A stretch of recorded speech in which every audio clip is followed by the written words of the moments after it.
소망이란 무엇인가? 오늘 이 주제를 가지고 같이 우리가 은혜와 진리를 나누려고 하는데요. 믿음, 소망, 사랑 이 세 가지는 항상 있을 것인데 그 중에 제일은 사랑이라 그랬죠. 그러니까 이 세 가지는 항상 있어야 돼요. 언제나 우리가 잠잘 때도 있어야 되고 또 주님 앞에 갈 때에도 있어야 됩니다. 마지막 심판대 앞에 설 때에도 있어야 돼요. 믿음, 소망, 사랑 이 세 가지 항상 있어야 됩니다.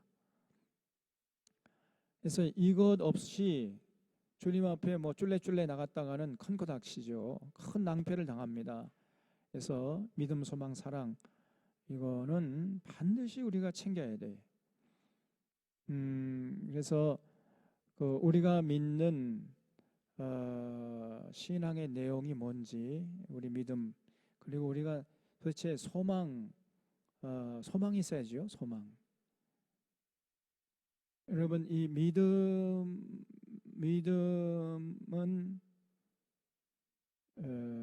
결과가 뭡니까? 역사죠. 믿음의 역사. 소망은 뭐죠? 소망의 결과가 뭐예요? 인내입니다. 인내. 소망이 있으면 인내를 낳아요. 또 사랑의 결과가 뭐죠? 사랑이 있으면 반드시 뭐하죠? 수고를 하는 겁니다. 수고. 믿음의 역사, 소망의 인내, 사랑의 수고. 그래서 그 역사를 보고 또 인내를 보고 수고를 보고 믿음이 있는가 없는가, 소망이 있는가 없는가, 사랑이 있는가 없는가를 알 수 있다는 거죠. 그래서 우리가 갖고 있는 믿음, 소망, 사랑 이 세 가지가 반드시 진짜야 돼요. 진짜. 짝퉁, 모조품, 무늬만 비슷하고 이런 거 가지고는요 나중에는 낭패당한단 말이죠. 그래서 지난 시간에는 믿음, 진짜 믿음이 뭐냐, 진짜 믿음, 참 믿음 이에 대해서 말씀드렸고, 이번 시간은 이제 진짜 소망, 참 소망, 가짜 소망, 무늬만 소망 이런 거 말고 진짜 소망이 뭐냐는 게, 진짜 소망 이게 있어야 되는 거예요. 그리고 다음 주에는 이제 진짜 사랑, 참 사랑 이 세 가지를 우리가 항상 소유하고 있어야 된단 말이죠. 여러분, 이 성도에게 소망이 중요합니다. 소망. 그래서 조금 전에 우리가 봉독한 대로 소망의 하나님이 모든 기쁨과 평강을 믿음 안에서 너희에게 충만하게 하사 성령의 능력으로 복이 넘치게 하시기 원하노라, 이렇게 한 게 아니라 소망이 넘치게 하시기를 원하노라 그랬어요. 바울이. 여러분, 소망이 있어요. 소망이 있어야 우리가 이 땅에 사는 동안에 모든 어려움과 고난과 핍박도 이겨내고 인내하면서 끝까지 생명길을 걸을 수 있거든요. 소망은 인내를 낳는다 그랬죠. 소망이 없으면 단 한 시간도 우리가 인내할 수가 없습니다. 소망이기 때문에 꼭 참을 수 있는 거예요. 그래서 우리에게 있는 소망이 진짜 소망이어야 되는데, 이 진짜 소망의 능력이 뭐냐면요, 환난과 핍박을 이기게 합니다. 소망이 있으면요 어떤 환난이나 핍박도 이겨낼 수 있어요. 꼭 참아내가지고 결국 이겨냅니다. 조금 어려움이 오고 환난이 오고 고통이 오면은 금방 믿음을 잃어버려요. 그는 진짜 소망이 아니죠. 그건 짝퉁 소망입니다. 참 소망이라는 것은 어떤 고난이 와도 어떤 핍박이 와도 이기게 해주는 능력이 안에 담겨 있는 거예요. 그리고 진짜 소망은요, 성도를 거룩하게 합니다. 그래서 우리가 하나님 앞에 갈 소망이 있잖아요. 나중에 하나님 앞에 서서 계산할 때가 있던 것을 소망하기 때문에 그런 사람은 이 땅에 사는 동안 허투루 안 살지요. 세상에 나가서 구별되게 살아갑니다. 세상 사람들과 함께 어깨를 나란히 하면서 살아가면서도 그 사람들처럼 생각하거나 그 사람처럼 말하거나 행동하기 이렇게 하지 않고 다른 가치관, 다른 인생관, 다른 세계관, 역사관, 물질관, 가치관을 가지고 살아가려고 해요. 왜냐하면 하늘의 소망이 있기 때문에, 하나님 앞에 계산할 때를 바라보기 때문에 그런 사람은 절대로 허투루 살지 않습니다. 그래서 진짜 소망은 성도를 거룩하게. 여러분, 거룩의 핵심이 구별이라고 그랬죠. 구별. 세상에 나가서 세상에 은둔하지도 않고 동화되지도 않고 세상 한복판에서 거기서 구별되게 살아가는 거, 이게 거룩이라 그랬죠. 진짜 거룩은 예배당에서 살 수 있는 게 아니라 삶의 현장에서 거기서 구별되게 살아갈 때 하나님이 우리를 거룩하다고 인정해 주시는 거예요. 그래서 이 소망이 우리에게 필요합니다. 소망이 있어야 우리가 거룩하게 살 수 있어요. 그리고 소망은 사람들에게 전도하게 해요. 너희 마음속에 있는 소망에 관한 이유를 묻는 자들에게 대답할 것을 항상 예비하되 그랬죠. 우리 마음속에 있는 소망에 관한 이유를 묻는 사람들에게 항상 대답할 것을 예비하는 겁니다. 그래서 나는 이러해서 이런 소망을 갖고 있다 해가지고 사람들에게 자기가 믿는 소망을 전하려고 그래요. 진짜 소망은 사람들에게 전하려고 하는 이 전파력이 강한 것입니다. 그냥 속에 자기 혼자만 간직하고 있을 수가 없습니다. 참 소망은요, 그 소망을 전하지 않으면 배기지 못하는 거예요. 그래서 우리가 이런 참 소망의 소유자가 되는데, 자, 그러면 그런 참 소망은 과연 뭐냐? 어떤 것이 참 소망이냐? 그 참 소망의 내용이 뭐가 되어야 되는가? 거기에 대해서 이 시간에 살펴보려고 그래요. 참 소망은요, 주님의 약속에서 비롯된 소망이어야 됩니다. 그냥 내가 하고 싶은 거, 이거는 내 요망사항이지 진짜 소망이 아니에요. 그건 짝퉁 소망입니다. 그 조금 세월이 흐르고 시대가 변하면은 사라지는 소망, 변질되는 소망, 썩어버리는 소망, 이런 소망은 가짜 소망이죠. 무늬만 소망입니다. 진짜 소망은 아무리 세월이 흘러도 변질되지 않고 변치 않고 아무리 시대가 바뀌어도 변하지 않는 것, 그게 진짜 소망이에요. 근데 그런 소망은 반드시 주님의 약속에서 비롯됩니다. 그래서 세상 사람들의 소망은 자기들의 욕심이나 야망에 근거한 것이어서 이루어진다는 보장이 없지요. 어떤 사람은요, 평생 어떤 정치 지도자를 따라다니며, 저 정치 지도자가 대통령 되면 나는 국무총리 한 자리 뭐 해먹을 수 있겠지, 아니면 국회의원 한 자리 해먹을 수 있겠지, 이러고 따라다니는 겁니다. 그 마음속에 자리 잡고 있는 소망은 짝퉁 소망이죠. 그런 자기 욕심이나 야망에 근거한 소망이다 그 말이에요. 내가 한번 대통령 해먹겠다 하는 이런 소망, 이거는 야망이죠, 야망. 그래서 진짜 소망이 아닙니다. 그러나 성도의 소망은, 참 소망은 성경에 기록된 주님의 약속에서 근거하는 거예요. 왜냐하면 그 주님의 약속은 반드시 이루어지기 때문에, 그러므로 그 약속에서 비롯된 소망은 참 소망이 된 거죠. 그리스도인들의 소망은 세상 사람들이 상상도 하지 못할 정도로 크고 영광스러운 것입니다. 이러한 소망은 전능하시고 신실하신 하나님의 약속의 근거예요. 우리 마음속에 자리 잡고 있는 소망은 이 세상에서 높은 자리 한번 해먹겠다 이런 정도의 소망이 아닙니다. 우리 믿는 사람들 마음속에 자리 잡고 있는 소망이라는 것은 어마어마한 거예요. 어마어마한, 상상도 하지 못할 정도로 크고 영광스러운 것을 우리가 바라보는 겁니다. 그런데 그런 소망은 하나님의 약속에서 근거한 거죠. 그래서 주님의 약속에 근거한 소망은 반드시 이루어지기 때문에 성도들은 이 세상에서의 환난과 고통과 불이익을 능히 참고 인내할 수가 있는 것입니다. 성도가 이 땅에서 받는 현재의 고난은 장차 누릴 영광과 좋게 비교할 수 없다, 이렇게 바울이 고백하고 있잖아요. 그래서 이런 어마어마한 그 소망을 간직하고 있는 사람들은 이 땅에서 당하는 고난과 어떤 핍박이 아무것도 아니에요. 아무것도. 왜냐하면 그 고난을 통해서 얻는 그 소망이라는 것은 굉장한 것이기 때문에, 여러분, 우리가 바라보는 그 시야는요, 이 세상 것이 아닙니다. 이 우주 만물을 통치하시고 주관하시는 하나님의 상급을 바라보는 거기 때문에, 그런 소망을 가진 사람은 이 땅에서의 어려움과 고난과 환난, 풍파 이런 거는 그런 것쯤은 아무것도 아니고 얼마든지 인내낼 수가 있는 거죠.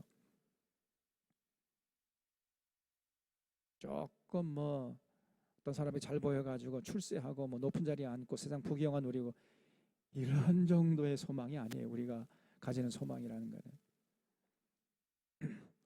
그리고 진짜 소망은요, 예언에 근거해야 됩니다. 예언, 하나님의 예언.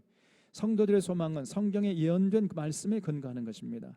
성경에 예언된 말씀들은 1.1획도 없이 반드시 이루어졌잖아요. 그래서 우리의 과거, 현재, 미래를 아시는 하나님께서 그 종들을 통해서 계시하신 예언이라서 반드시 이루어지는 겁니다. 지금까지 구약 성경 예언자들이 예언한 내용 중에서 이루어지지 않는 게 없어요. 다 이루어졌죠. 심지어 언젠가 하나님이 메시아를 보내신다는 그 예언까지 이루어졌잖아요. 예수님을 통해서. 구약 성경은 다 이루어졌습니다. 이제 신약 성경에서도 이제 그 예언된 것들이 지금 대부분 이루어지고 있어요. 딱 이루어지지 않은 거 하나 있죠. 그 주님이 다시 오신다. 그거는 아직 이루어지지 않았는데 나머지는 거의 대부분 다 이루어지고 있습니다. 예수님이 십자가에 못 박혔다가 다시 살아나신다. 그 승천하신다. 이런 예언도 다 이루어졌어요. 지금 이제 딱 한 가지, 주님 다시 오신다. 그 예언, 그 약속만은 아직 이루어지지 않았는데 나머지 모든 예언들이 이루어졌기 때문에 그 연장선상에서 나머지 남은 하나도 반드시 이루어진다는 것을 우리가 확신할 수 있는 거죠. 그래서 약속하시고 예언하신 하나님이 성실하시고 미쁘시기 때문에 성경에 기록된 모든 약속들과 예언들은 성도의 최대의 기업이요 유산이 되고, 여기서 비롯된 소망이 진짜 소망이라는 거예요. 그래서 이 복음서와 사도행전에 기록된 약속과 예언을 살펴보면요, 쭉 이제 살펴볼 텐데 이런 것들이 대부분 지금 이루어졌습니다. 이미 몇 날이 못 되어 성령이 임하실 것이다. 이루어졌죠. 그 마가의 다락방에 성령님이 임하셨잖아요. 사도들과 증인들이 권능을 받았잖아요. 그리고 땅끝까지 이르러 증인이 되었고 복음이 모든 민족에게 전파될 것이다. 그런데 지금 거의 모든 민족에게 복음이 전파됐어요. 거짓 그리스도가 지금 이제 나타날 것이다.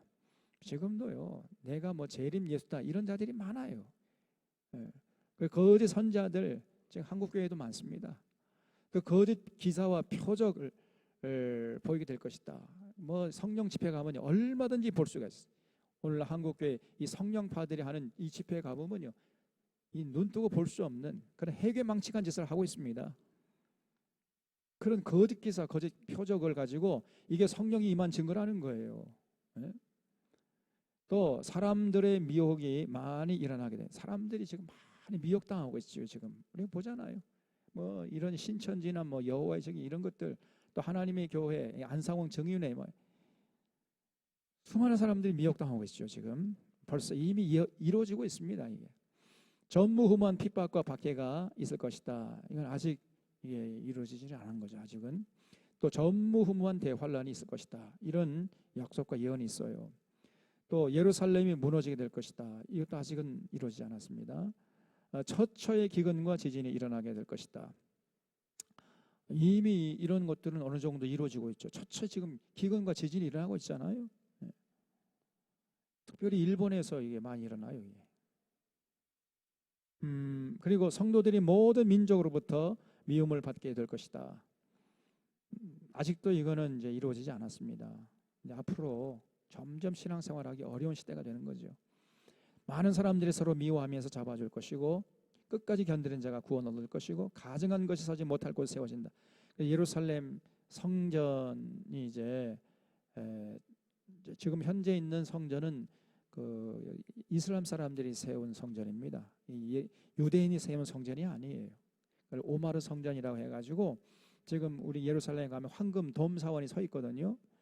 그거는 이슬람 사원이죠. 근데 언젠가 이슬람 사원이 무너지고 그 자리에 유대인들이 제3의 성전을 세울 거란 말이에요. 그래서 이제 그리고 그 성전에 들어가서 자기가 이제 하나님이라고, 그래서 이런 자칭 하나님이라고 하는 이런 자가 나타날 것이죠. 이 적그리스도가 나타납니다. 이제 아직까지 이거는 이루어지지 않고 있습니다. 그리고 환란 후에 해가 어두워질 것이고 별들이 하늘에서 떨어질 것이고 그때 주님께서 구름을 타고 오실 것이다. 이런 예언과 약속은 아직 이루어지지 않았죠. 우주적인 대격변이 일어날 것입니다. 여러분 하늘에서 별이 떨어진다. 이게 이제 예수님이 예언한 건데 요한계시록에도 똑같이 나오잖아요. 천사들이 택한 자들을 이제 모을 것이고 불법은 성하고 사람들의 사랑은 식어지고 점점 가면 갈수록 사람들의 사랑이 식어져요. 그래서 믿음을 찾아보기 어려운 시대가 이제 되어가는 겁니다. 그날과 그때는 아무도 알 수가 없죠. 주님이 오시는데 그때는 아무도 알 수가 없지요. 그래서 주님이 오시면은 버려둠을 당하거나 데려감을 당할 것이고 미리 준비했던 자들만 잔치에 참여하게 될 것이고 착하고 충성된 자들은 그 주님의 기쁨의 잔치에 참여하게 될 것이고 사랑과 긍휼을 실천한 자들이 예비된 나라를 상속받게 될 것입니다. 악인은 영벌에 의인들은 영생에 들어가고 예루살렘은 끝날까지 이방인들에게 짓밟힐 것이고 사람들은 세상에 임할 환난을 생각하고 기절할 것입니다. 주님께서 강림하시는 것을 이제 드디어 목격하게 될 날이 임할 것이죠. 이런 약속들, 이런 예언들이 복음서에 다 나와 있어요. 이제 이런 것들이 다 지금 이루어지고 있거나 이제 이루어질 것이죠. 앞으로. 그리고 서신서에 기록된 약속과 예언을 보면은 이제 하나님의 진노가 회방자들에게 나타날 것이죠. 그래서 지금 예수 믿는 자들, 성도들, 이 교회를 핍박하는 이런 자들 나중에는 땅을 치고 후회하게 될 것입니다. 그리고 그리스도 안에 있는 자들에게 정죄함이 없을 것입니다. 그리고 영광을 받기 위해서는 고난도 받아야 될 것이고 현재 고난은 장차 임할 영광과 비교할 수 없게 될 것이고 그때 이 땅에서 사는 동안 참 어렵고 힘들어도 그 믿음의 길을 꿋꿋하게 걸어간 이런 사람들이 누릴 영광은요 말로 형용할 수 없는 그러한 찬란한 것이 되는 겁니다. 그때 부러워해봤자 쓸데없는 거죠. 성도는 몸의 구속을 바라고 기다립니다. 그래서 우리 성도의 소망이 결국은 부활이죠. 부활. 이스라엘이 구원받게 되는 날이 이제 이를 것이고 이제 끝날에 유대인들이 잠깐 이렇게 구원받게 될 것이죠. 그리고 불의한 자들은 그 나라를 유업으로 받지 못하게 될 것이고 예언도 피하고 방언도 그치고 지식도 피할 것이고 성도가 하늘에 속한 형상을 입게 되는 날이 오는 거죠. 우리가 하늘의 몸, 신령한 몸, 그 부활의 몸을 우리가 입게 될 것입니다. 마지막 나팔에 호련히 순식간에 변화될 것이죠. 죽은 자들이 먼저 일어나고 성도들도 이제 변화될 것이고 성도가 주님 앞에 서게 되는 날이 옵니다. 우리가 이제 부활의 주님 앞에 서게 되는 날이 옵니다. 우리가 그 날을 바라보는 거예요. 이게 진짜 소망이에요. 그래서 부활의 소망, 천국의 소망, 재림에 대한 소망, 이게 진짜 소망이죠. 영생에 대한 소망, 이게 참 소망입니다. 왜냐하면 그게 하나님의 약속에 근거하고 예언에 근거하기 때문에 반드시 이루어지거든요. 그리고 이제 하늘에 있는 장막집이 성도에게 있을 것입니다. 천국에 대한 소망이죠. 성도는 행한 대로 상을 받게 될 것입니다. 천국에서요. 어떤 사람 천국 들어가는 그 자체가 상이지 천국 안에 무슨 또 상이 있느냐. 천국에서 무슨 상 받아봤자 이미 천국인데 무슨 상이 필요하냐. 이렇게 생각하는 사람이 있어요. 여러분 천국에 갔을 때 상이 있을까요? 없을까요? 있죠. 당연히 있습니다. 그래서 행한 대로 그 상을 받게 됩니다. 이 땅에서 간신히 구원받은 자하고 정말 하나님 나라를 위해서 모든 고난을 다 감내하고 이러면서 이제 구원받은 사람하고 상이 똑같으면 안 되잖아요. 그것이야말로 불공평한 거 아닙니까? 천국에서 반드시 상급이 있어요, 여러분. 옛날에 그 부흥사들이 그 재미있게 이제 비유를 들었는데 뭐냐면 어떤 사람은 개털 모자 쓰고 천국 가는 개털 모자 쓰고 천국 가는 사람이 있는가 하면 금면류관을 쓰고 천국에 들어가는 사람이 있단 말이에요. 여러분 상급이 다릅니다. 달라요. 이게 하나님의 약속에 근거한 소망이에요.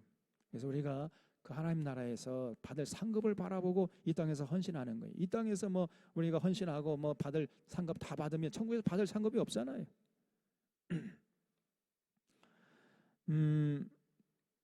악한 사람들도 행위대로 심판받게 될 것이고 천한 몸이 영광스러운 형체로 변화될 것입니다. 주님이 하늘로부터 강림하실 것이 재림의 소망이죠.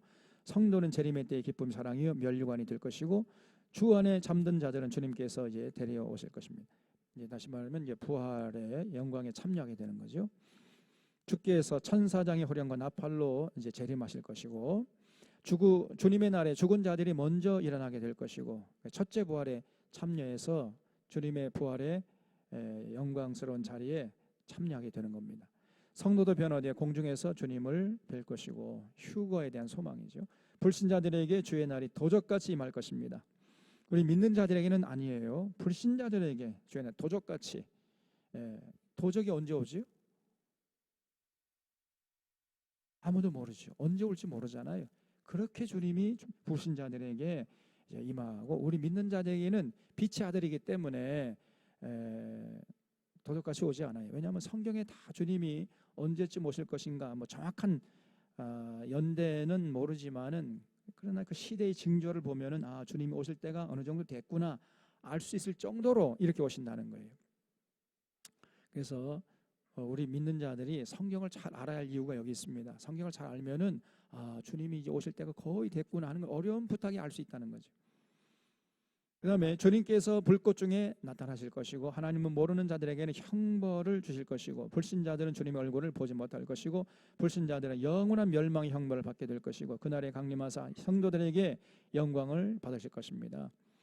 주님 강림보다도 먼저 이제 배도가 있게 될 것이죠. 수많은 사람들이요 고난을 견디다 못해서 이제 배도하는 거예요. 나 예수 믿기 싫어. 그러면서 이제 믿음의 자리에서 떠나버려요. 그리고 불법의 사람 멸망의 아들이 먼저 올 것입니다. 이 거짓 선지자들, 거짓 이 그리스도 이런 것들이 나타나 가지고 할 수만 있으면 모든 믿는 자들을 현혹시켜 가지고 배도케 하는 거죠. 그런 다음에 주님 오신다는 겁니다. 그는 대적하는 자리를 걸을 것이고 그는 자기를 높여 성전에 앉아 하나님이라, 그러니까 자칭 하나님이라고 하는 이런 자가 이제 등장해서 예루살렘 성전에서 이제 자기를 섬기라고 요구할 것이단 말이죠. 그런 자연사지 않고 주님이 그 재림하셔가지고 그런 적그리스도를 이제 심판하실 것입니다. 사탄의 능력으로 표적과 기적을 많이 행할 것이고 그래서요 사탄의 종들도 굉장한 표적과 이적을 행한다는 것을 잊지 마셔야 돼. 굉장한 표적과 이적을 행하면 저 사람은 주님의 종인가 보다 이렇게 생각하는 사람처럼 단순한 사람이 없고 어리석은 사람이 없습니다, 여러분. 그래서 사탄의 종들도 굉장한 표적과 이적을 많이 행해요. 그러니까 사람들이 거기 따라가지요. 그런 자들은 이제 땅을 치고 후회하는 날이 온단 말이에요. 그래서 여러분 우리는 어떤 이적과 표적을 구하면 안 돼요. 그런 신비주의적인 신앙의 모습으로 살아가면 안 되고 어떻게든지 간에 성경 말씀을 통해 진리를 깨닫고 진리를 앞세워서 진리에 순종하며 살아가려고 하는 이러한 신앙의 모습을 잃지 말아야 돼요. 이것이 지혜로운 사람이고 복된 사람입니다. 자꾸만 더 큰 표적, 더 큰 능력, 어떤 뭐 사람이 그냥 눈앞에서 그냥 뿅 뭐가 굉장한 이적이 막 터져가지고 죽은 자가 살아나고 막 이런 것만 바라보고 그런 것만 체험하려고 하는 이런 사람이 있다니까요.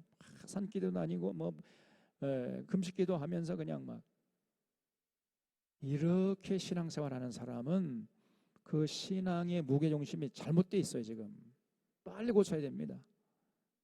신앙의 무게중심이 항상 성경 말씀 진리에 관심을 가져가지고 진리를 깨달으려고 진리 따라 살려고 하는데 여기에 관심이 있고 여기에 무게중심이 있고 여기에 신앙의 열정을 불태워야 된단 말이에요. 그렇지 않은 자들은 전부 이제 주님 전에 하나님이 보내시는 이 거짓 선지자들, 이 거짓 적그리스도에 의해서 전부 현혹돼 가지고 그 거짓 기적, 거짓 표적 따라가 나중에는 망한단 말이에요. 지금 한국교회 이미 그런 자들이 너무나 많습니다. 이미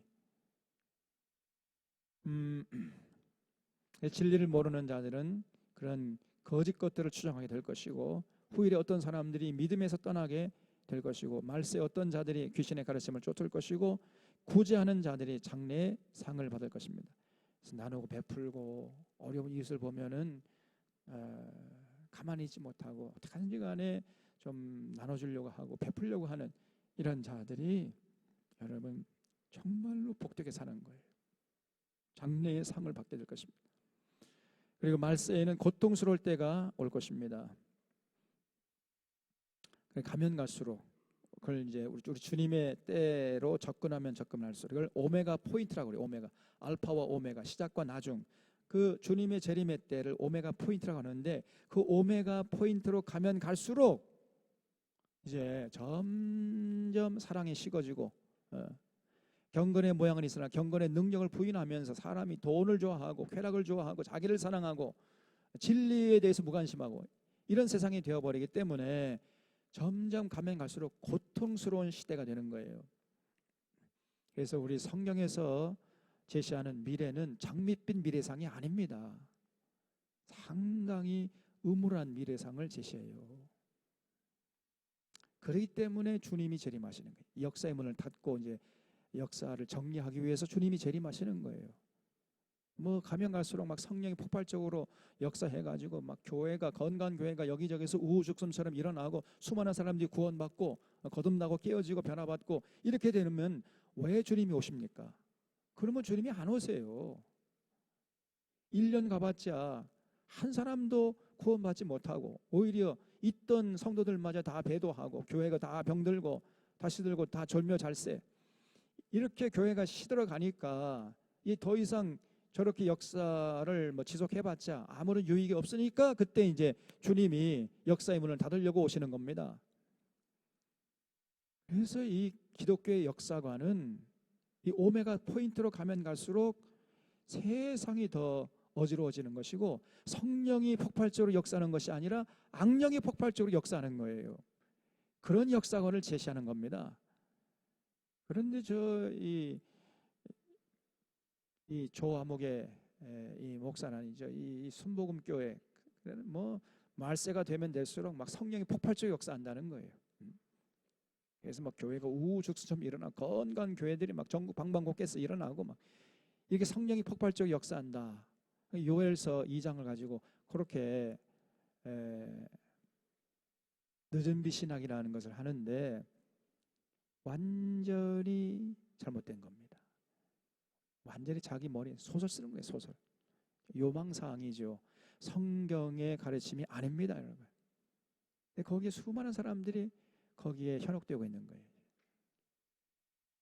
정말 이 참 불쌍한 사람들이고 안타까운 일이에요. 그렇지 않습니다. 이제 주님의 재림이 가까워질수록 악령이 폭발적으로 역사하는 거예요. 악령이 고통스러울 때가 오는 겁니다. 사람들은 자기를 사랑하고 돈을 사랑할 것이고 무장함이 원통을 풀지 아니할 것이고 쾌락 사랑하기 하나님 사랑보다 더할 것이고 경건의 모양이 있으나 경건의 능력은 부인하는 이런 시대로 점점 변해가는 겁니다. 이것이 성경에 기록된 미래상이에요. 그래서 우리가 그런 시대를 바라보니까 여러분 어떻게 살아야 되겠습니까? 여러분? 함부로 세상에 짝하고 세상에 동화되어 살아가면 안 되겠잖아요. 자, 요한계시록에 기록된 약속과 예언을 보면은 강대국의 욕심이 마침내 전쟁을 초래하게 될 것입니다. 그래서 뭐 처처의 기근과 전쟁이 있을 것이다. 마침내는 이제 큰 전쟁이 일어납니다. 이제 지금도 이미 그렇잖아요. 혹독한 기근으로 고통스러울 때가 찾아올 것이고 검과 흉년과 전염병으로 25%의 인구가 죽게 될 것입니다. 우리 요한계시록 다 살펴볼 때 다 봤죠. 순교자들이 자기들의 억울함을 하나님 앞에 탄원하게 될 것이고 하늘에서 별들이 땅에 떨어지게 될 것이고 예루살렘인 오마르 사원이 무너지게 될 것이고 유대인의 손으로 제3의 성전이 세워지게 될 것입니다. 지금까지 예루살렘에 두 번의 성전이 세워졌죠. 유대인의 손으로. 이제 제일 처음에는 솔로몬이 세운 솔로몬 성전, 두 번째는 스룹바벨이 저 바벨론 포로 70년 갔다가 돌아와서 세운 성전이 이제 스룹바벨 성전 아닙니까? 이게 제2의 성전이고 그리고 세워지지 않았어요. 예수님 당시에 있던 성전은 그거는 헤롯이 세운 성전이죠. 헤롯 성전. 헤롯이 48년 동안이나 성전제가 유대인에 잘 보이려고 지어줬잖아요. 그것도 이제 무너졌습니다. 그래서 지금 세워져 있는 성전은 이거는 오마르 성전이라 유대인들이 아니라 이슬람 사람들이 세웠다 말이죠. 그래서 언젠가 그 오마르 사원이 무너지고 유대인의 손으로 제3의 성전이 세워지게 될 것입니다. 그러면 주님이 오실 때가 거의 된 것이죠. 그리고 적그리스도가 등장하면서 성도들을 고통케 할 것이고, 아까 말씀드린 자칭 하나님이라고 하면서 자기를 섬기라고 하는 거예요. 그러니까 성도들이 그 우상 숭배하겠습니까? 그러니까 함부로 잡아다가 그냥 감옥에 쳐놓고 함부로 사람을 파리 목숨처럼 이렇게 대하는 이런 일들이 일어난단 말이죠. 그리고 그때 세상 잠에서 성도들이 이제 깨어나고 회개될 거예요. 그래서 하늘에서 별이 땅에 떨어질 때, 이때가 이제 회개할 유일한 이제 기회죠. 이때가 지나면은 회개하고 싶어도 회개 못 합니다. 이제 지구상의 식물이 3분의 1이 타서 재가 될 것이고, 바닷물의 3분의 1이 피가 되고, 바다생물 3분의 1이 죽게 될 것이고, 지금 여러분 바닷물이요 점점 썩어가고 있습니다. 너무 인간들이 그 오염된 물질을 바다에 많이 버리기 때문에, 지금 이것도 이 뭐죠? 마스크도 지금 전 인류가 쓰기 때문에 막 수십억만 개가 지금 바다 속으로 들어가고 있다는 거예요. 이게 또 큰 문제입니다, 이게. 그래서 이 바다가 지금 오염되고 바닷물이 썩어가고 있어요, 이게. 그러니까 이 바다 생물이 다 죽을 거 아닙니까, 이게 점점. 이게 또 큰 문제. 그러니까 인간이 스스로 지금 자기 무덤 파고 있는 거죠. 인간이 자연을 파괴하기 때문에 바이러스가 창궐하고 있고, 그 창궐하는 바이러스를 또 피해 보겠다고 자꾸 이제 인간들이 또 마스크를 쓰니까요. 그 남은 이제 마스크 쓰레기 되어 가지고 쓰레기가 산더미처럼 쌓여 가지고 바닷물을 또 오염시키고, 그럼 바다 생물이 또 죽어가고, 이런 악순환이 지금 계속되고 있어요. 이러다가는 인간이 살 수가 없는 거죠, 이제. 그리고 우주 전체의 3분의 1의 기능에 이상이 생길 것이고, 무정행의 사자 황충이 불신자들을 쏘게 될 것이고, 적그리스도는 짐승의 우상에게 수많은 사람들이 이제 절하게 될 것이고, 적그리스도가 666이라는 짐승의 표를 받게 할 것이고, 유프라테 강가에서 전쟁에 발발 인구 3분의 1이 죽게 될 것이고, 예루살렘에 두 증이 나타나서 마지막으로 예루살렘에 있는 유대인들에게 이제 전도하게 되는데, 뭐 열매가 시원찮고, 오히려 유대인들이 그 증인들을 그냥 잡아서 죽이잖아요. 순교하고 끝나는 겁니다. 그래서 끝까지 유대인들은요 예수님 안 믿어요. 뭐 믿는 사람들 몇 명 안 된단 말이죠. 이것도 모르고 얼마 전에 우리 동기가 이제 러시아에서 선교 사역을 한 동기인데, 러시아에서 선교 사역을 하고 선교 사역을 이제 마치고 돌아와서 이제 우리 또 한국 교회 우리 통합 측에 선교부 총무까지 한 친구가 있어요. 그 제가 신학교 때도 뭐 같이 그 신학 학우에 임원도 하고 그랬거든요. 그 친구는 선교부 부장을 했고, 선교부장 했고, 저는 뭐 했겠습니까? 어떻게 알았어요? 제가 학우회 음악부장을 했어요. 학우회 음악부장.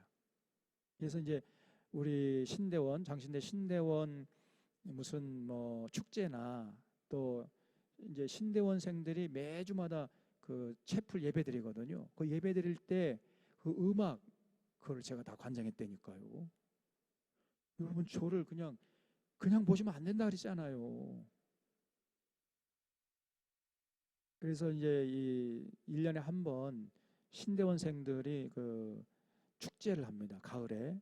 그때는 막 꽹과리도 치고 막 그냥 막, 그리고 뭐 우리 가락으로 이제 찬송가를 만들어 가지고 그 같이 이제 가르치고 배우고 막 실동에서 춤을 추면서 막 축제하고 그랬는데, 그런 음악을 제가 전부 다 관장해 가지고 그 작곡도 하게 하고 같이 이제 그 노래를 배우게 하고 그걸 전파해 가지고 같이 부르고 그랬다니까요.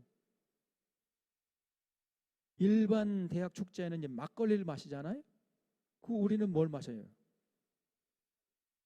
신학생들은 뭘 마시겠어요? 물 마시는 거죠. 어쨌든 그런, 그런데 이제 제가 이제 또 삼천으로 빠졌는데, 어쨌든 그 선교부 부장했던, 그래 굉장히 친했는데 학우에 같은 일을 하고, 그 친구가 연락이 왔어요. 자기가 이제 러시아 선교 잘 마치고 뭐 우리 통합 측 선교부 총무까지 했는데 임기가 끝나가지고 이제 맞았거든요. 그런데 이제 마지막 사역을 자기가 이스라엘 가가지고 유대인들을 대상으로 선교하겠다는 거예요. 예루살렘에 여러분 그 러시아 출신 유대인들이 많아요. 그러니까 러시아 말을 하는 유대인들이 많아요. 원래 유대인들이 러시아에도 많이 있었잖아요. 그 다시 이제 러시아에 살던 유대인들이 다시 예루살렘으로 돌아간 겁니다. 그래서 예루살렘이 현재 러시아 말을 하는 유대인들이 많아요. 그래서 그 러시아 말을 하는 유대인들에게 가가지고 자기가 복음을 전하겠다는 거예요. 그러면서 좀 선교비 좀 후원해 달라고 요청이 왔어요. 근데 제가 차마 이런 말은 못 하겠습니다. 당신 가봤자 유대인들이 예수 안 믿어. 괜히 헛수고 하는 거야. 그런 말을 하고 싶었는데 뭐 해줄 수가 없고 그냥 제가 입을 다물고 말았어요. 모른 척하고. 유대인들은요 결국은 예수 안 믿습니다. 저 사람들은 돈이 너무 많아요. 돈이 하나님인데 예수님 필요 없단 말이에요, 이 사람들이. 그래서 끝까지 예수 안 믿습니다. 그래서 마지막에 예루살렘에 이제 두 증인이 나타나서 전도하게 될 것이지만은 결국 순교하고 맙니다. 이것이 성경의 가르침이에요. 요한계시록 나오잖아요. 그 마지막 나팔과 함께 휴거가 일어나게 될 것이고 일곱째 나팔과 함께 호련히 순식간에 이제 우리가 변화돼 가지고 첫째 부활에 참여하게 될 것이고 하늘의 신령한 몸을 입게 될 것이죠. 성도들은 불이 섞인 유리기 바다를 건너갈 것이고 세상에 남아 있는 자들에게는 진노의 포도주가 쏟아질 것입니다. 첫째 대접을 보면 독한 헌대가 나오고 둘째는 바닷물이 피와 같이 변하게 될 것이고 셋째는 강물과 샘물이 피가 될 것이고 넷째 대접을 쏟아부으면요 태양이 폭발해 버려요. 그래서 사람들이 다 죽게 될 것이고 다섯째 대접을 쏟아부으면 캄캄한 흑암이 임하게 될 것이고 여섯째 대접에는 아마겟돈 전쟁이 큰 전쟁이 터지게 될 것입니다. 그리고 일곱째 대접을 쏟아부으면은 하늘에서 1달란트 되는 우박이 떨어지게 돼요.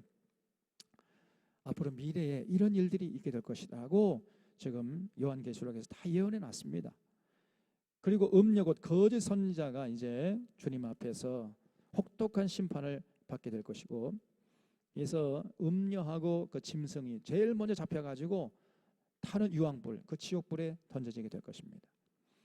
그리고 적그리스도가 세운 마지막 바벨론이 심판받아 잿더미로 변하게 될 것이고 불이 섞인 유리 바다 건너편에 주님이 나타나게 될 것이고 주님이 성도들과 함께 지상으로 이제 재림하게 되는 겁니다. 많은 사람이 주님을 재림하시는 주님을 또 대적을 해 이것들이 그러다가 죽임을 당하게 될 것이고 유대인들이 비로소 그때 이제 주님을 이 진짜 성경의 예언이 이게 사실이구나 하고 이때 비로소 회개하고 주님을 메시아로 인정하고 돌아오게 됩니다. 이때가 이게 천년왕국 때예요. 그리고 이제 짐승과 음녀 아까 짐승은 타락한 정치 세력이라고 그랬죠.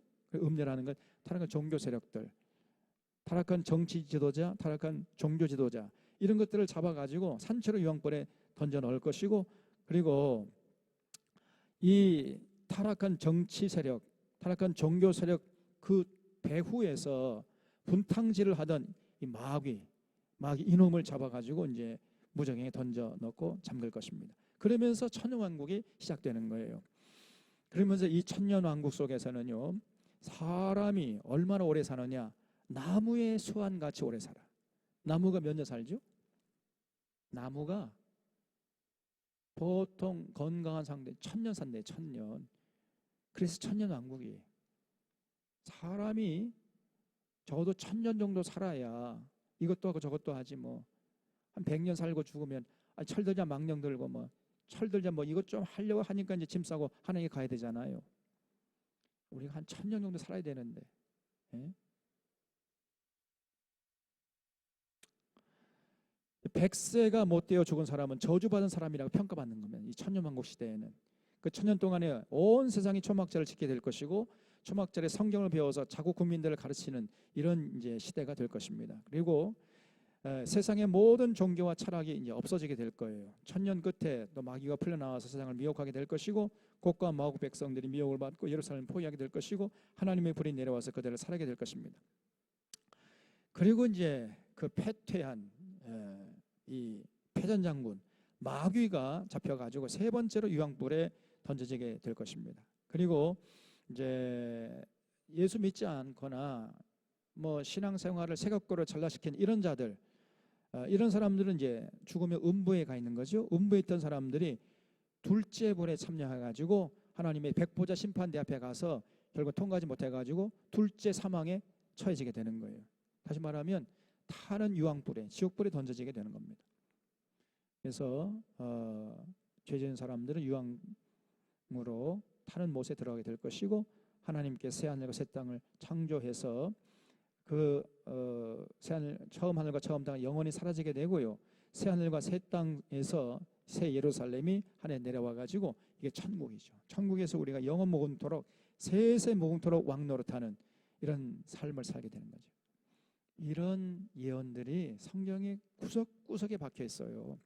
그래서 이런 말씀에 의거해서 비롯된 소망, 이것이 진짜 소망이란 말이에요.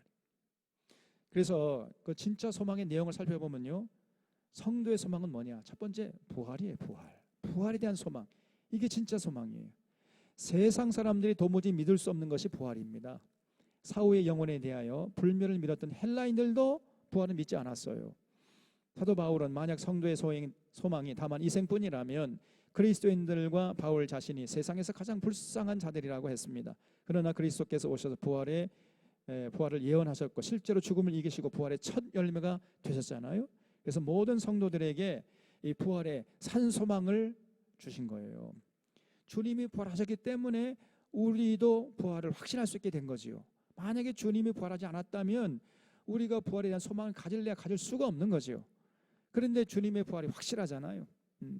바울의 논리는 주님의 부활을 본 증인들이 500명이나 살아있다는 거. 500명이나.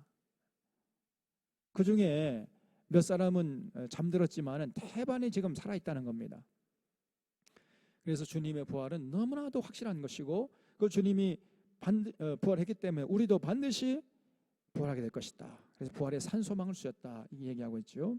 성도의 삶은요, 이 세상으로 끝나는 것이 아닙니다. 죽음 후에 부활이 있어요. 성도의 소망은 이 진리에서 비롯되는 거예요. 여기서 참 소망이 나오는 것입니다. 또 참 소망이 뭐냐? 그건 영원한 생명에 대한 소망이에요. 그래서 영생을 누리고자 하는 소망, 이것이 진짜 소망이에요. 세상 모든 사람들에게 영원한 생명이란 가장 가치 있는 소망입니다. 어느 날 의사로부터 시한부 삶을 선고받으면 고통스러운 삶을 살아온 사람이라도 1년 혹은 2년의 삶을 연장하려고요, 어떤 대가도 기꺼이 지불하고 치료받으려고 하지요. 여러분, 이거 딱 의사에게 시한부 당신은 이제 몇 년밖에 못 산다, 딱 판정을 받아도요, 그 몇 년 동안의 삶을 조금이라도 더 연장시켜 보려고 온갖 대가를 다 지불하면서 치료받으려고 하는 겁니다. 지푸라기라도 잡으려고 하는 거예요. 이게 인간의 속성입니다. 그런 점을 감안할 때 만약에 예수 그리스도에게 영원한 생명길이 있다는 것을 안다면 누구든지 교회로 와서 세례받고 영원한 생명길을 누리려고 할 건 아니겠어요? 네, 우리는 뭐 10년, 20년 더 사는 그 정도가 아니라 영원한 생명, 영원히 사는 거예요. 영원히. 거기에 대한 소망을 갖고 있는 겁니다. 그러니 얼마나 이 대단한 소망이에요, 이게. 우리의 소망은 뭐 이 시한부 환자들이 몇 년 좀 더 살고 싶은 그런 소망 차원이 다르다. 영원히 살고자 하는 소망, 그런 소망이 참 소망이에요. 또 성도의 소망은 영화로운 몸이 되는 겁니다. 영화로운 몸. 그래서 하늘의 몸, 신령한 몸, 영광스러운 몸을 입는 그 부활을 소망하는 거죠. 인간의 수명은 대개 70에 강건하면 80 혹은 뭐 요즘에는 90, 100살도 살죠. 그러나 일생을 돌아보면 질병과 고통이 연속이어 노년은 늙고 병들어 힘겨운 삶을 살고 말아요. 그러나 성도의 몸이 영화롭게 되는 날에는 영광스러운 주님의 몸과 같이 변화되어서 영원토록 건강하게, 질병이나 배고픔이나 이런 거 없습니다. 시기, 질투 그런 거 없어요. 아프고 뭐 고통당하고 그런 거 없습니다. 그런 참 건강한 모습으로 영원토록 산단 말이에요. 영원토록. 이것이 성도가 바라보는 소망이에요. 우주가 얼마나 크고 넓으며 그 안에 얼마나 많은 별들이 있는지를 생각해 보십시오. 우리 인간의 지식과 기술이 도달할 수 있는 미지의 세계가 얼마나 광대하게 펼쳐져 있습니까? 우리의 몸이 부활하신 주님의 몸과 같이 영화롭게 변화할 때 이 광대무변한 우주를 주님과 함께 세세무궁토록 다스리면서 살아가는 영생을 누리게 된다. 영생. 여기에 대한 소망을 갖고 있는 것이 기독교인들이에요. 그러니까 우리의 소망이라는 것이 얼마나 대단한 것이냐 말이에요. 시시하고 보잘것 사소한 것이 아닙니다. 그렇기 때문에 그런 소망을 가진 자들은 이 땅에서 어떤 고난이 와도 어떤 환난이 와도 참아낼 수 있는 거예요. 성도의 소망은 또 상급과 복락의 세상이 그 하나님 나라의 천국에서 상급을 받는 것을 바라보는 것입니다. 대부분의 성도들은 상급이 있다는 사실에 대해서 관심이 없고 무지합니다. 또 그러나 주님께서는 성도들에게 상급이 있음을 분명히 말씀했어요. 기뻐하고 즐거워하라. 너희에서 하늘에서 너희의 상이 큼이라. 너희 전에 있던 선지자들 이같이 핍박하였느니라 그랬죠. 보라 내가 속히 오리니 내가 줄 상이 내게 있어 각 사람에게 그가 행한 대로 갚아주리라 그랬어요. 여러분 우리가 예수님 앞에 나가서 장차 우리 행한 대로 상을 받게 되는 겁니다. 상을. 이 땅에서 흐리멍텅하게 신앙생활 하는 사람은 거기에 합당한 상을 받을 것이고, 이 땅에서 정말 주님을 위해서 온 몸과 마음을 바쳐서 충성한 자들은 거기에 합당한 상을 받는 거예요. 합당한 상을. 똑같은 천국이 아닙니다, 여러분. 그래서 1층 천이 있고 2층 천이 있고 3층 천이 있어요. 천국은 3층 천으로 되어 있다 그랬잖아요, 바울이. 바울은 3층 천까지 자기가 경험했다고 고백하잖아요. 이 세상에서도 공로가 있는 사람에게 상과 훈장을 주기도 하잖아요. 그러나 그런 것들은 일시적인 상이지만은 천국에서 주님에게 받게 될 상급은 영원한 영광이 될 것입니다. 그래서 바울이 뭐라고 하냐면은 고린도전서 9장 24절 26절 제가 참 좋아하는 성경 구절인데, 운동장에서 다름질하는 그런 선수들에게 비유하고 있어요. 그 운동장에서 다름질하는 그 선수들은 이제 그 종착점에서 꼬린 지점에서 1등 해가지고 면류관을 받으려고 뛰잖아요. 그래서 뭐 쉬지도 못하고 그냥 다 그 옷을 벗어버리죠. 팬티만 입고 뛰잖아요. 왜냐하면 그 무거운 옷을 입고 뛰면 오래 못 뛰고 빨리 못 뛰기 때문에 피곤해서 그냥 지쳐 쓰러져 죽을 수밖에 없잖아요. 그렇기 때문에 그 꼬린 지점에서 1등 하기 위해서는요, 모든 거 다 벗어버리는 거예요. 팬티 한 장만 딸랑 입고 뛰어요. 러닝하고. 그리고 아무리 고생스러워도 이를 악물고 뜁니다. 쉬고 싶어도 쉬지도 않아. 그 오직 목적이 뭐예요?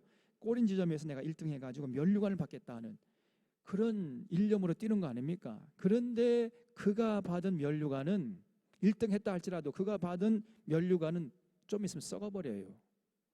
썩은 면류관을 바라보고 뛰는 겁니다.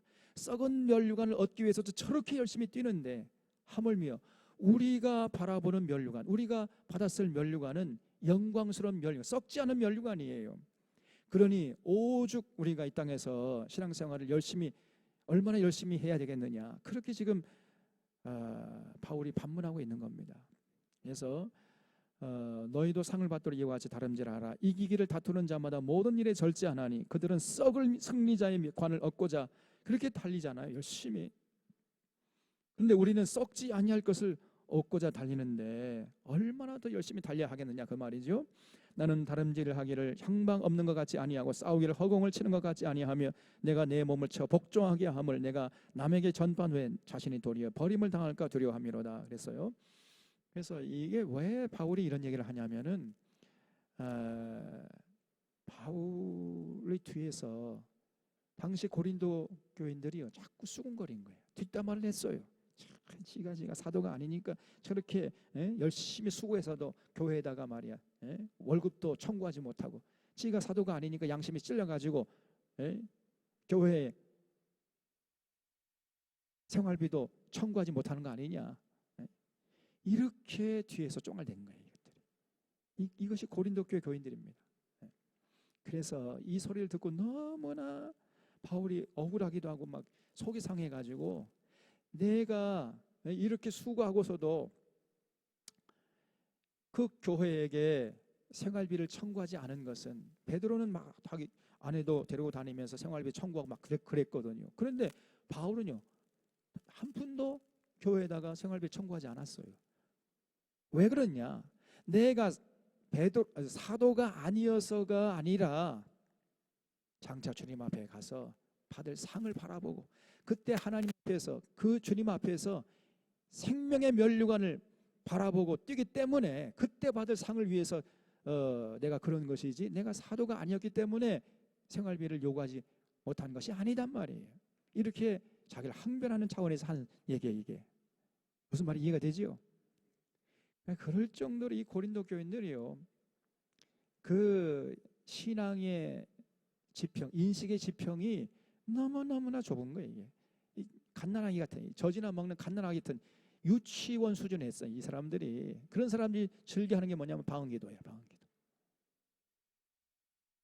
그래서 저는 이 방언기도 하는 사람을 보면요, 저 사람이 신앙의 수준이 그저 젖이나 먹는 갓난아기 수준이다, 이렇게 생각하면 딱 맞아요. 그래서 단단한 음식을 못 먹어요.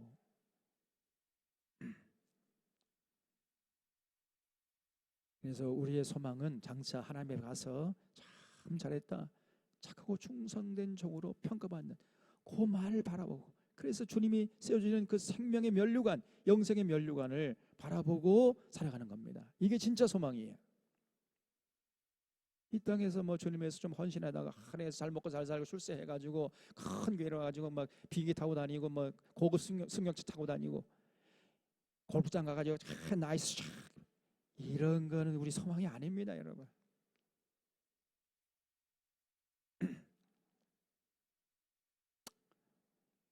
성도의 참 소망은 하늘에서의 상급과 복락의 세상을 바라보는 거예요. 그리고 진짜 소망은 영원한 천국이죠. 푸른 마르고 꽃은 시드는 것처럼 이 세상의 영광은 순간에 불과하고 영원하지 않습니다. 그러나 하나님께서 예비하신 나라는 영원한 것이요, 이 세상에서도 살기 좋은 나라의 영주권이나 시민권은 가치가 있잖아요. 미국 시민권인 줄 알면요, 굉장한 부러움을 사잖아요. 나 미국의 시민권자다 그러면요, 사람 다 부러워가지고 바라봐요. 아니, 우리 교인들은 별로 부러워하지 않은 것 같은데 다른 교회 사람들은 굉장히 부러워한다니까. 근데요, 여러분 놀라지 마십시오.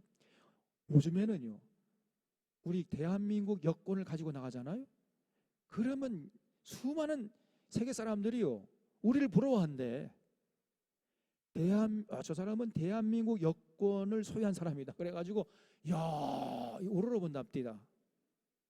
우리 좀 어깨를 펼 만도 하지요. 대한민국의 국격이 높아졌어요. 지금 또 이번에 K방역 이래가지고 지금 모든 세계 사람들이 대한민국만 바라본다는 거예요. 이게. 야, 얼마나 이게 참 대단한 일입니까?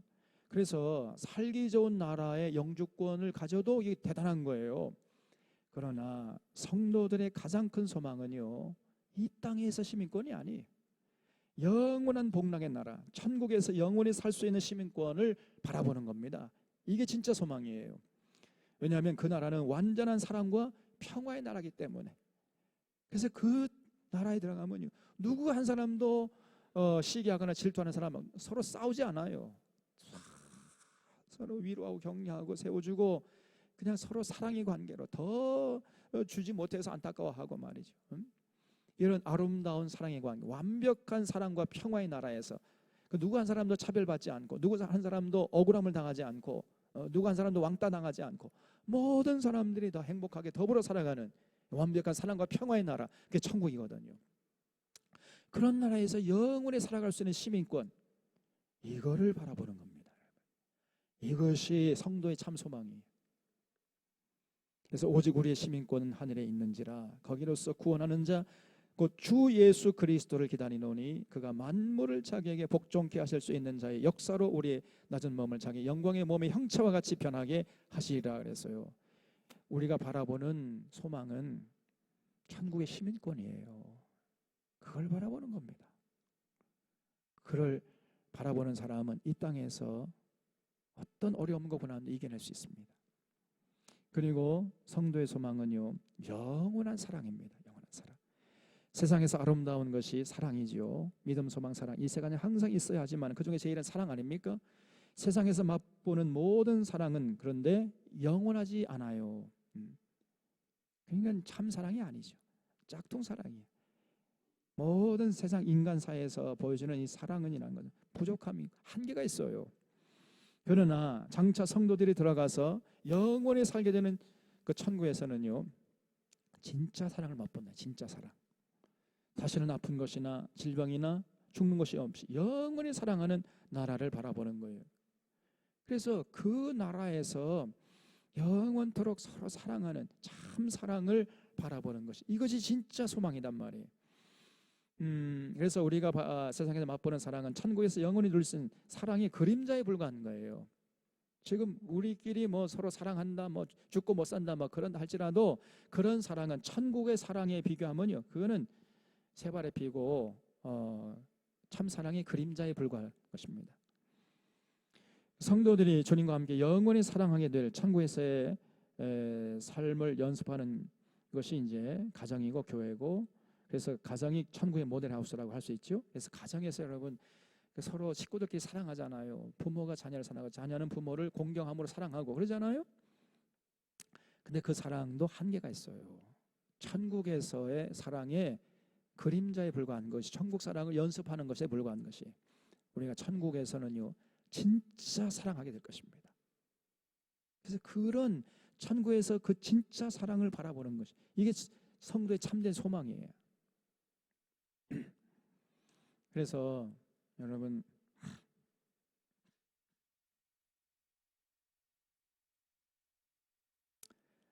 우리가 반드시 가져야 할 참 소망은 뭐냐, 이런 것들이에요.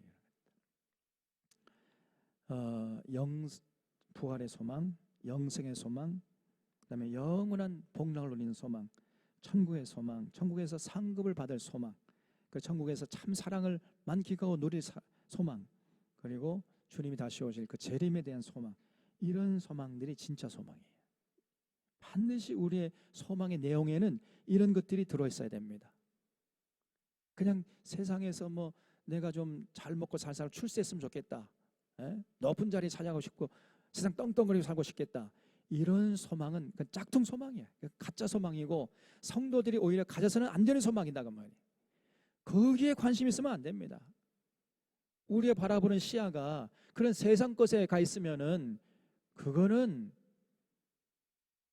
믿는 자라고 할 수가 없고요. 그 사람이 마음속에 갖고 있는 소망은 그건 가짜예요.